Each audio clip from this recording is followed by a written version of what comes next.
First of all, thanks the organizer of this conference for putting together this wonderful workshop. Second, I have a warning. This is the last session. That's not the warning. The warning is that you're going to hear two philosophy talks. I'm officially a philosopher. Louis is only unofficially a philosopher, but everybody who knows him knows that he really is a philosopher. So I'm going to talk about the role of symmetries in inductive inference. And part of my talk will be kind of reviewing the basics of this field. I was overjoyed to hear Geoff mentioning De Finetti's theorem, because this is what's going to be my starting point. So I'm going to start with the work De Finetti did on identifying what are the symmetries, the probabilistic symmetries that underlie basic Bayesian inductive inference. And then I'm going to try to show you how this branches out into all kinds of directions. And I also want to particularly talk about the topic of analogy and analogical inductive inference, which is, I think, very important, but has been ignored to a certain extent. And I wanted to show to you some basic results about a field that's not that well known, even if you know something about the foundations of statistics and mathematical statistics. So if you have some background there, you of course will know about De Finetti's work and so on, but there's a strand of this thinking that has been, has been done within a philosophical tradition that's not very well known outside of philosophy. That's the inductive logic tradition that I have as a kind of intermediate topic here. And I want to tell you a little bit about the history of that and how it ties in with the better known work on mathematical statistics. And I also want to show you that it is really fruitful to also go back to this philosophical tradition of inductive logic, because it really gives us new ideas about how we should think about probabilistic symmetries as a way to make precise what inductive inference is really about and what the underlying principles of inductive inference are. So this is kind of the plan of my talk today. So I'm going to start with exchangeability, and I'm already said, the key figure here, that's really the hero of my talk, is Bruno De Finetti, because he really had the key insights as to the role that symmetries play in inductive inference. A couple of years ago, I was in sabbatical and I was reading a lot of De Finetti. I was devouring De Finetti, everything I could find. I was reading his books, There are all these really big books that he wrote later in his life, where he kind of explains all his views about inductive inference and probability and so on. And it's really super rich, and it's really amazing that he actually got almost everything right. So it's really nice to go back to these roots and see that he is a person who has really thought a lot about, first of all, the philosophical foundations of what he really wants to do. Whenever you read De Finetti, you're really fully aware of the fact that he is very keen on solving some very deep philosophical problems too. But he's also kind of a really, really good mathematician. So he also can really do the math and prove some very interesting things about inductive inference.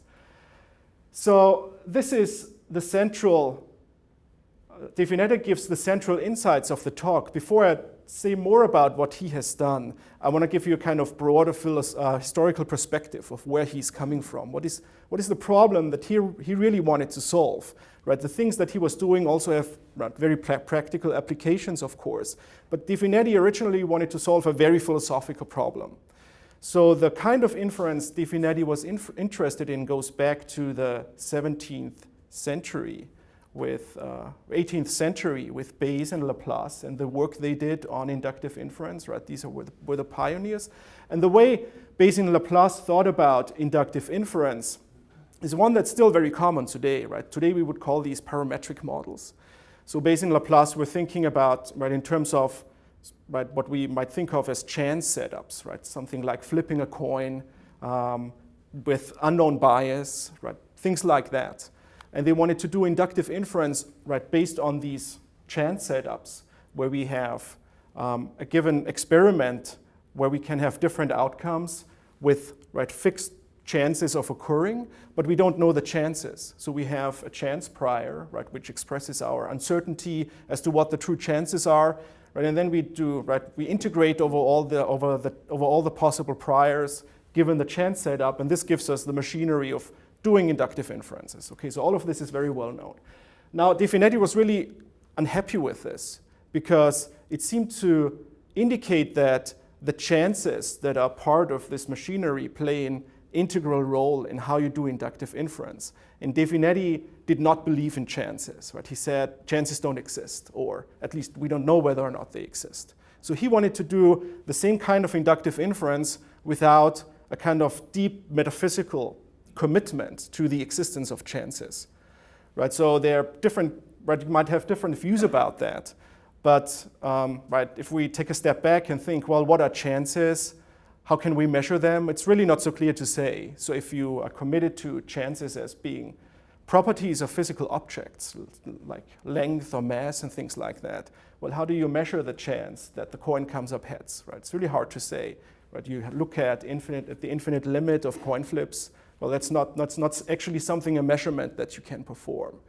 So right, with De Finetti, right, even if you're not as skeptical as he is, right, we can still take the step back that he did and say, well, maybe in order to do some kind of very worldly, down-to-earth inductive inference, maybe we should not be referring to kind of high-level theoretical properties like chances. There must be some kind of other way of doing things. And De Finetti did it. So this is the problem he set out to solve, doing inductive inference in the same way that Laplace and Bayes did, without referring to chances in a kind of essential way. And this is where his notion of exchangeability comes in. So exchangeability is the kind of most famous probabilistic symmetry that we have, and also arguably the most important one. So how does this work? So we have a sequence of random variables, right? Here is just finite to begin with, right? And I keep things simple. I'm already setting up the setup that I'm going to work with later, but they only take on finitely many outcomes. And all of this can, of course, be generalized. So we kind of look at very simple situations that fit the kind of thing I want to apply this to later. So we have a sequence of random variables that are distributed according to some probability measure. Now, the probability measure P is exchangeable if it is order invariant. So it's invariant under all permutations of outcomes. So for instance, if we roll a die, we get this sequence of outcome, right, a 1, a 2, and a 3. Then the probability of getting the sequence of outcomes is the same as the probability of all permutations. So the order in which we get the outcomes doesn't really matter for the probability. The probability ignores this kind of information. So that means that the probability is exchangeable, right? And that's a symmetry. That's a probabilistic symmetry. It means that, right, if you apply the permutation group to these outcomes, the probability measure is invariant under applications of the permutation group. So, right, kind of very basic kind of symmetry. Of course, usually we look at infinite sequences of outcomes. Well, again, if we reconsider the canonical example of flipping a coin infinitely often, right? So we would express it in terms of an infinite sequence of random variables here. And for the coin, very often it's a very natural assumption to view outcomes as being exchangeable. Okay, so this is the important theorem that was mentioned in the talk before, right? This is De Finetti's celebrated representation theorem, stated kind of informally here because I didn't want to put integrals on the slide here. But what it really says is something of fundamental importance that connects back to the earlier things I mentioned about Bayesian inference in the sense of Bayes and Laplace. So De Finetti proved that every infinite exchangeable probability can be represented in a unique way as a mixture of chance setups. So what does that mean in the example of the coin? So the coin, we can view it, the physical system of the coin is a chance setup, right? So the coin comes up heads and tails with fixed chances, right? And then we integrate over the chance setup and our ignorance, our uncertainty that we have over the chances. So this is the Bayesian, Laplacian picture, okay? Now, right, compared to the classical Bayesian, a Bayesian in the style of De Finetti would say, well, okay, I have exchangeable degrees of beliefs, and I can represent my exchangeable degrees of beliefs in terms of this classical setup. So what we have going on here is a kind of a philosophical reduction of the chance setup to degrees of beliefs. So you don't need to be a believer in, right, the existence of chances. As long as you have exchangeable degrees of beliefs, right, your beliefs are as if you really kind of have a chance setup or believe in a chance setup in the background, but you do not have to commit to that. So in other words, the chance setup really is part of your probabilistic, subjective probabilistic structure. It's kind of contained in there. And what De Finetti's theorem is doing is kind of pulling it out and saying, well, your beliefs can be represented that way, but that doesn't mean that you have to believe in physical chances or anything like that.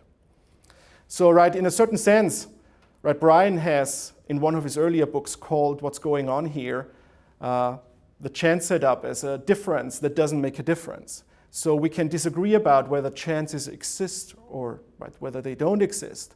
But if I'm a subjective Bayesian in the style of De Finetti and you're a classical Bayesian in the style of Laplace, the things we do will be exactly the same. Right? The kinds of inferences that we draw will be exactly the same. There will be no noticeable difference between us. So this is what the theorem is doing. So we can talk more, if you want to, about the kind of metaphysical implications this has and methodological implications this has. For De Finetti, this point was really very important. So this was his original motivation why he wanted to prove this theorem, because he saw, well, it's very useful to use all these Bayesian methods for the classical Bayesian setting. But I don't believe in chances in the world, so what should I do? Well, that's where exchangeable probabilities come in. So that's why he used and introduced these probabilistic symmetries that didn't give rise to all kinds of other theories. Yes? The word infinite is very important. Yes. In the theorem. Yeah. You weren't so happy using that word earlier when you spoke about long-run frequency. Yeah. So De Finetti, of course, would also be unhappy. De Finetti, being a kind of in a very strongly positivistic tradition, also wouldn't be happy with the essential use of the mathematical infinites. So there are versions of the theorem, the kind of finite versions of the representation theorem, that were being proved by Percy Diaconis and David Friedman. So there's a lot of work on that. There's also a lot of work by Diaconis on the difference that we have between the infinite limit and finite cases, right? And as long as the finite is sufficiently large, the differences that you have in the inferences that you draw are pretty small. So there are all kinds of interesting theorems. This theory has really been worked out very, very well, and the relationships between the finite and the infinite are very well understood. Yeah. And this applies to any random variable. So here we only talk about random variables. There are all kinds of generalizations to other random objects. There's a very good book by Olaf Kallenberg where he generalizes this to all kinds of settings where you don't talk about random variables, but arrays and so on. In a certain sense, so it's actually good that you ask this question because we can think about generalizations now. So another difference between De Finetti and the earlier Bayesians is that De Finetti did not think about probabilistic symmetries like exchangeability or something like the principle of indifference, which all share in common that somebody says, well, these events must have the same probability. So can have this principle applied at different levels.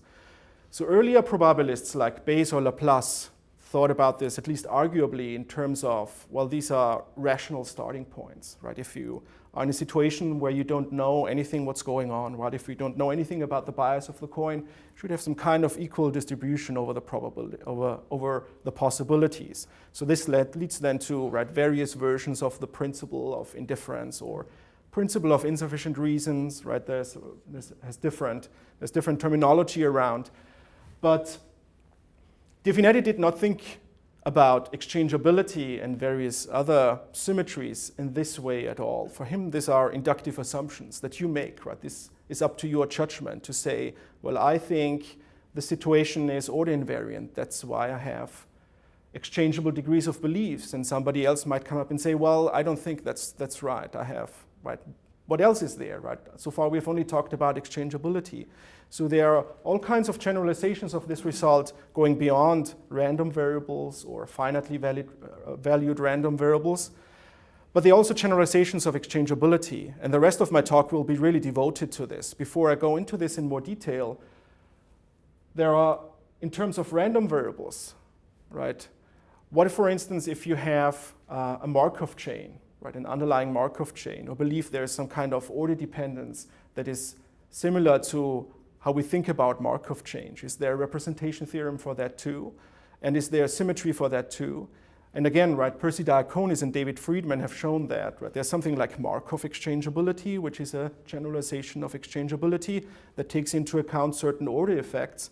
And there's a representation theorem in terms of, right, a mixture of Markov chains. Right? And then you can go further than that, of course. So there are all kinds of generalizations there. The kind of most abstract level you can go to in terms of sequences of random variables here would be a very general theorem in ergodic theory, Birkhoff's ergodic decomposition theorem, which can be understood in a similar way here. Right? You have a measure that's invariant for some particular under some particular transformation, right? And under certain conditions, you can always decompose this measure into ergodic measure, and the invariant measure is the mixture of the ergodic measure. So it's a kind of very general expression of the idea that's underlying this probabilistic symmetry of exchangeability here in De Finetti's theorem. Okay, so this is one side, right? There's a mathematical side, there's a philosophical side as to the epistemology of probabilities and chances.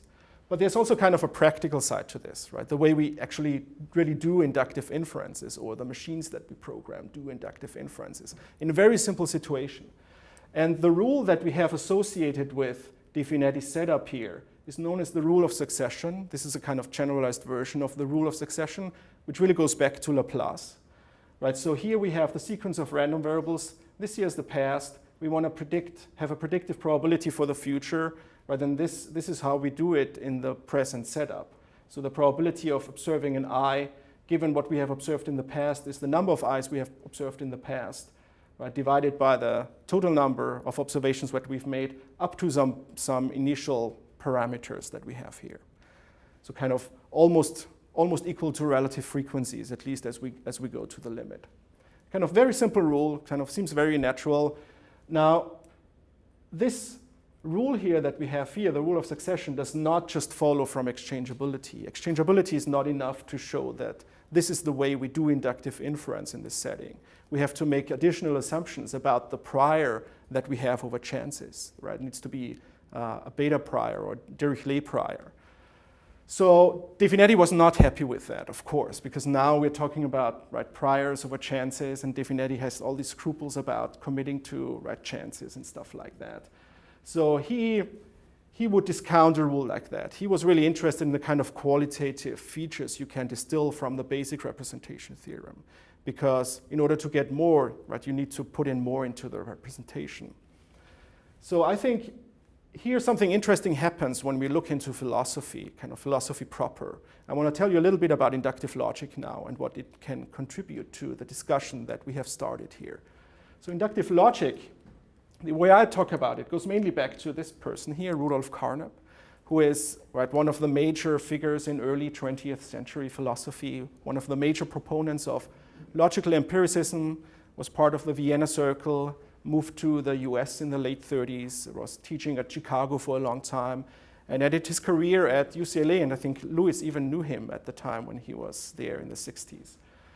So the last 30 years of his life, Carnap spent working on all kinds of things, but mostly he wanted to develop an inductive logic, and he really had a very grand project. He wanted to develop an inductive logic that would be a kind of rational way of doing all science. Right, and this is a really grand goal, and he failed at that goal. Right, the kind of things he was doing might be viewed as a kind of preliminary step toward solving that task, but he did not solve that task. But along the way, he did kind of some very valuable things and introduced some really interesting ideas. Among the ideas that he introduced is another probabilistic symmetry that is kind of really a part of this literature, and you won't easily find it outside of this inductive logic tradition that I present to you here.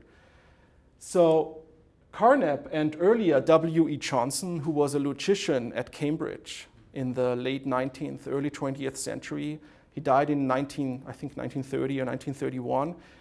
And Johnson was actually the inventor of exchangeability. He invented exchangeability a couple of years before De Finetti did. Well, of course, they were working independently of each other, but kind of historically, it's interesting that at that time in the 1920s, these ideas were around.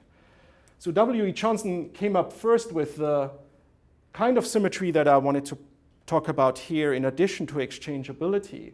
And Carnap discovered this or rediscovered this later on, I think also independently. And this has been called Johnson's sufficientness postulate by I.J. Good. And Johnson's sufficientness postulate is a kind of symmetry for conditional probabilities, right? So this here says that our predictive probability of observing another eye, given our past observations, but is a function of the relative frequency of eyes, right? Ni and N, and I itself. So we kind of want to have variation, at least in general, between the different eyes that we have. So it's a symmetry assumption about conditional probabilities. Now, if we put this together, Johnson's sufficientness postulate with exchangeability and some regularity assumption that says everything that should have positive probability has positive probability, then we can derive the rule of succession. So that was the kind of big discovery that Johnson made and Carnap made in a kind of slightly different way later. And all of this is put together very nicely in the work by Sandy Zabel, who kind of went back to Johnson's original article, which was only published posthumously. And there were various gaps in the proof, and Sandy filled all the gaps. And it's a kind of really very nice and elementary proof of an elementary result, where we don't need to refer at all to the machinery of measure theoretic probability or anything like that. You also don't need to refer to De Finetti's representation theorem. So what we find here is a kind of way of getting around the difficulties De Finetti saw with the use with the kind of essential use of chances in the De Finetti representation theorem. Because the symmetry that we have here, there are no chances, right? This is just a symmetry about the observations that you expect to make, and that's it. So it's a kind of alternative route that was invented by philosophers that also gets us to the rule of succession without having anything to do with integrals, chances, chance setups, and so on. So I want to develop this a little bit further. And then at the end, probably tell you a little bit about how this connects back to the De Finetti tradition. Yes? I'm just curious, was the postulate after the logical structure of the world? Or yes, that's long after the Aufbau. Right. Long after the Aufbau. So that's even not in Carnap's earliest work on inductive logic. So Carnap in 1950 published a big book called The Logical Foundations of Probability, which is a kind of 500-page thing. And yeah, it's interesting to read one time, but it's very bureaucratic and pedantic. And he only gets to the real thing in the appendix. So this is the first book he published on that. 2 years later, he published a small book, which was a kind of continuation. And then there were a bunch of articles by him and also by some other people on these things. And this represents then his most mature inductive logic, which was, I think, published in 1972 after his death. Yeah, but this is long after the Aufbau, right? In the Aufbau times, he would never have accepted a kind of semantical approach that you have here. Yeah. Okay, so now I want to tell you a little bit about how we can extend this, and especially in order to understand something that seems to be important for inductive inference, like analogy. So De Finetti was already thinking about this. So I have a joke here, but I also have a quote from De Finetti. So De Finetti was, of course, aware that exchangeability is not enough, right? You have situations where you want to assume exchangeability, but it's not a no-brainer that you always use exchangeability, because there are situations where you have order effects, or we have analogy effects, or the way De Finetti thinks about analogy effects. So what he's saying here is what I just said, right? To get from the case of exchangeability to other cases which are more general but still tractable, we must take up the case where we still encounter certain analogies among the events, but without their attaining the limiting case of exchangeability. So what does he mean by that? So De Finetti thinks about these things in a very peculiar way. So remember, he's a kind of fairly positivistically minded or empirically minded mathematician and philosopher. So for him, he does not think about an experiment like flipping a coin the same way that you find it in statistics textbooks, right? He thinks, well, there's a real person flipping the coin, and at a particular place and at a particular time. So I start flipping the coin, and I want to flip it a lot because we want to find out a lot about the coin. So things change, right? Some people leave the room, other people come in, the temperature changes, the Dow Jones goes up or down, right? All kinds of things happen. So he thinks of this really as, each flip of the coin is a unique event, right? It's never exactly the same. Very plausible. So what do we do when we say, well, we have nonetheless exchangeability or order invariance? We say all these differences are irrelevant, right? There are these differences, but they are irrelevant for the situation at hand. So, right, he introduces, or he connects exchangeability to analogy, essentially. He says, well, all these events are completely analogous. They are, for all intents and purposes, they are the same. Right, so on one extreme, we have the judgment, right, your subjective judgments of complete analogy of these events that you have in a sequence. On the other hand, there's no analogy at all. Right? Each particular instantiation of that experiment is completely different. Right? So no analogy, no basic similarity between them. So in this case, we have exchangeability. In this case, we have nothing. Right? In this case, we only have a bare bones Bayes theorem to do inductive inference. But De Finetti emphasizes that there's a lot of room in between full analogy and no analogy at all. And this is the place where he introduces his notion of partial exchangeability. That's also related to something I mentioned earlier with Markov exchangeability. So Markov exchangeability is one particular example of partial exchangeability. So for partial exchangeability, we start with something that usually goes unmentioned in the way this is presented by De Finetti and his followers, but I will need that later, kind of to make this explicit.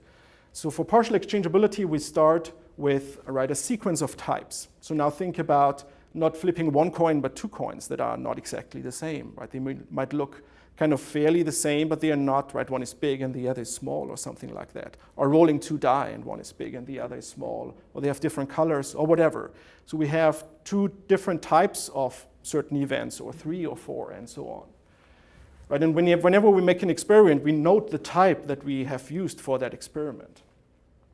Another example that for instance, Diaconis and Friedman use in their writings on partial exchangeability is, right, you have medical trials and you want to distinguish between groups like age groups or gender, and you want to see whether certain drugs are effective or not. So there you would also probably use partial exchangeability and not exchangeability. So what does partial exchangeability mean? It means exchangeability within each type. So not necessarily exchangeability across types, but your probability is exchangeable with respect to reorder, right? It's invariant with respect to reorderings within each type. Okay, so it's a kind of very straightforward and pretty conservative extension of the idea of exchangeability. Okay, so there is a De Finetti representation theorem for this, which has been proved. So De Finetti has kind of the outlines of a proof in two papers, and the more precise version of what's going on here is, again, due to Diaconis and Friedman. There's a third paper by a philosopher, Godehard Link from Munich, who was working on these things in the 1970s. Right, and this theorem displays some kind of analogy. So how does the theorem work? Well, it's actually fairly straightforward once you understand De Finetti's representation theorem.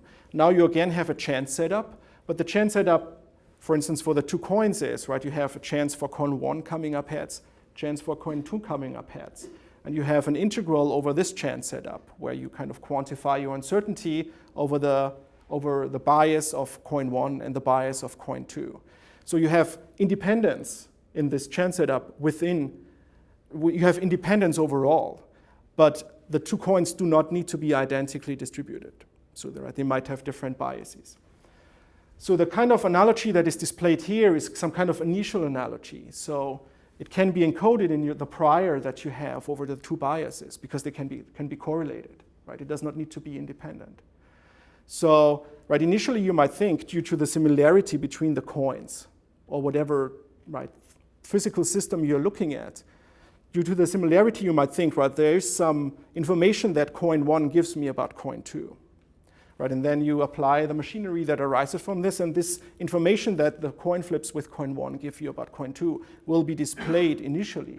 But as time goes on, right, in the infinite limit, this will get increasingly independent of each other. Right? So each posterior will converge to its chance for that particular coin. So that's the kind of analogy that we have here. And I emphasize that because what I want to do, or what I did in the last couple of years, is a kind of different, it's a stronger kind of analogy effect that we can model within the Carnapian tradition of doing inductive inference. So before I come to that, or right, as a kind of introduction, so analogy in the Bayesian setting a la De Finetti is on the one hand expressed by exchangeability. Exchangeability kind of tells us, right, there's complete analogy between these trials. Analogy is also captured in a somewhat different way by the postulate that I mentioned earlier, Johnson's sufficientness postulate, which we have here. So Johnson's sufficientness postulate in a way excludes other kinds of analogy effects. Right? It says that our predictive probability for I does essentially only depend on I. So what we know about some other outcome, k, and how often it has occurred and so on, does not influence our predictive probability for that. So we essentially say, well, whatever the similarity relations between the different outcomes are, we ignore them. Right? It's something that we can ignore in our inductive investigation. So right, we have exchangeability, which is complete analogy, but a different kind of analogy that is represented by the similarities between the outcomes. This is kind of forbidden by the postulate. So if we want to bring in this kind of analogy into the setup that I'm developing now, we have to give up Johnson's sufficientness postulate. Now the setup that I have now is a little bit richer because I don't just have the outcomes. I have outcomes that can be of different types. So we also have the different types. So the way this would be translated into the richer framework would be to say that only an outcome of a particular type has an effect on the predictive probability for that type. And that would exclude all the kind of interesting analogies that we might be interested in here. So we have a modified postulate. In the modified postulate, right, first of all, we have the past observations. We assume that what will happen if our next flip is with coin 1. So we have here, I only formulate this for 2 different types of outcomes. Of course, you can generalize. Right, and I want to predict, given this, what's the probability that I will get an I? Right, what's the probability that I will get an head, for instance, with coin number 1? Well, if we think that there might be analogy effects between the coins, especially if there's some kind of underlying common correlation between, a common cause between the two, then we would say, right, that the sufficientness postulate should be generalized to what we see here. So let's be careful what this says. This says the predictive probability that we have on the left-hand side is a function of the number of times I observed an I with coin 1, number of times I observed an I with type 2, right, and of course the total number of trials I did with the 2 different types, right, and I itself and the type. So this seems to be the kind of right level of generality that we want to have here if outcomes that can be of different types can have an influence on each other. Okay, so this version of the postulate allows, at least at the face of it, for analogies influencing our inductive inferences. Now the second point, and this is a little subtle, and it actually is embarrassing that it took me quite a long time to realize what's going on here. It would be now very, very natural to proceed just combining this with partial exchangeability and see what comes out. And this is what I initially did until I realized that there are kind of some difficulties in the proofs that I did, and I actually thought there were, all of this was wrong for a little while. And I had a sleepless night in Munich, and after 9 hours of thinking about this in my bed, I realized what was going on. It was actually very trivial, as it often is in these cases. Okay, so partial exchangeability, what would it say here in terms of the conditional probabilities? Well, we have the past observations. We assume that the next trial is a 1, then the trial after that is a 2 trial, and then we have type 1 again. Right, and partial exchangeability allows us to exchange across this intermediate type because n plus 3 and n plus 1 are of the same type. So these 2 conditional probabilities will be the same. Now let's think about the situation. What if L is equal to K? What if we have a heads here and a heads here? And we want to have an influence of this additional count of a head on this predictive probability for that head. Well, if we can just exchange while we have a heads earlier and a heads in the middle. So this effect that we have here, it has to be balanced out exactly by the reverse effect that I have with having a heads with the first coin earlier than the second coin. And this, right, in the framework I'm working on, right, you can already probably see here, without going into the details, that right, this has to hold regardless of the context, regardless of what we have observed in the past. So this seems to be very hard to achieve. And in the presence of the other assumptions that I make, it can actually be shown that if this is the case, if we can always exchange in the way that is described by partial exchangeability here, there will be no analogy influence. Right? It's impossible to have that regardless of the context that we are in. Okay, so let's look at a kind of slight generalization.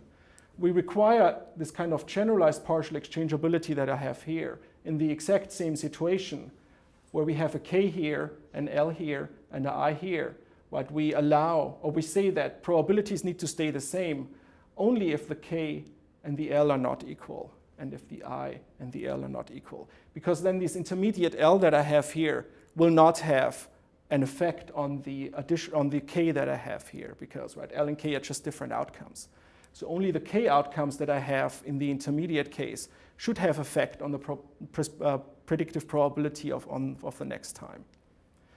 So kind of very slight generalization of generalized partial exchangeability, but again, it's a symmetry assumption, kind of more general symmetry assumption about conditional predictive probabilities. But we have this. We also have other things. So I don't present all the axioms to you. We have this axiom here, the two things that we see here. As one axiom, I have, of course, the generalized sufficientness postulate by Johnson. I also have two other more technical assumptions that I need in order to prove the theorem I want to prove. Of course, we also have this here, right? If the next two trials are of the same type, we always can exchange, right? There's no intermediate type, so right, this problem doesn't arise. So we have a bunch of axioms here. The most important ones express certain probabilistic symmetries that kind of arise naturally if we step up from exchangeability and the sufficientness postulate. And this is the theorem we can prove here. And this is the kind of inductive rule that we get within this framework. So let's just look at this line here. So again, we are interested in the predictive probability of getting another I that is of type 1, given all the past information that we have about the process. So how do we form these probabilities now? Well, now, right, we again have the relative frequency of the i's with coin 1. So, of course, that's an ingredient here. But we have additional terms. We also have the prior parameters here. That's just as before. So what's really new is the kind of intermediate terms that we have here. What does that mean? Well, beta 2, 1 is the analogy effect coin 2 has on coin 1. Right, and this we multiply with the number of times we got ahead with coin 2. Likewise here in the denominator, right? And of course we have it the other way around too. So now we want to predict something about coin 2, and here, right, we look at a similar expression. So we get these analogy parameters, and they have kind of a really fairly principled meaning in the probabilistic context that we have. This is not something that comes in externally. This is something that's part of the probabilistic structure. We can express the analogy parameters within that probabilistic structure, or we can get it out of the probabilistic structure. So it's kind of implicitly given in what you are thinking about the situation. And I could also express it to you kind of more formally if you wanted to, but for the lack of time, right? This is the theorem I've proven. It was published quite recently. The proof is really an extension of the Sabel proof of the original W.E. Johnson result that has to be adjusted at various places. Gets much longer, contains many more indices, which is the kind of basic problem in carrying out the proof. The proof is again elementary, so it does not use any heavy mathematical machinery. And from a mathematical point of view, it's always nice to have an elementary proof for an elementary result.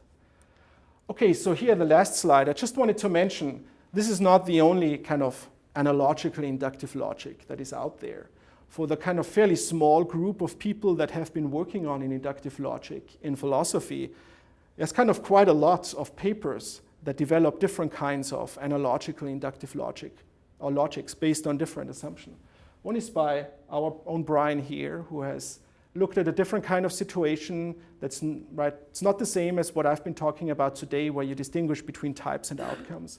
Brian was interested only in a situation where you only have the outcomes that are not of different types, like a wheel of fortune, right, where you, right, for instance, have 4 quadrants, and you want to predict the probability of, right, landing in a particular quadrant based on the overall information that you have. And in a situation like that, it's very natural to take the underlying similarity between the quadrants into account. So if you have observed a lot of the neighboring quadrants, they should also increase your probability for getting a particular quadrant in the Wheel of Fortune on the next trial.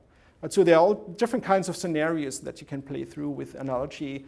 And I hope to have shown you that the kind of inductive logic and also the kind of the machinery that comes from mathematical statistics in the tradition of De Finetti can really help us solve many of these problems here in a very principled and foundationally satisfying way. Thank you.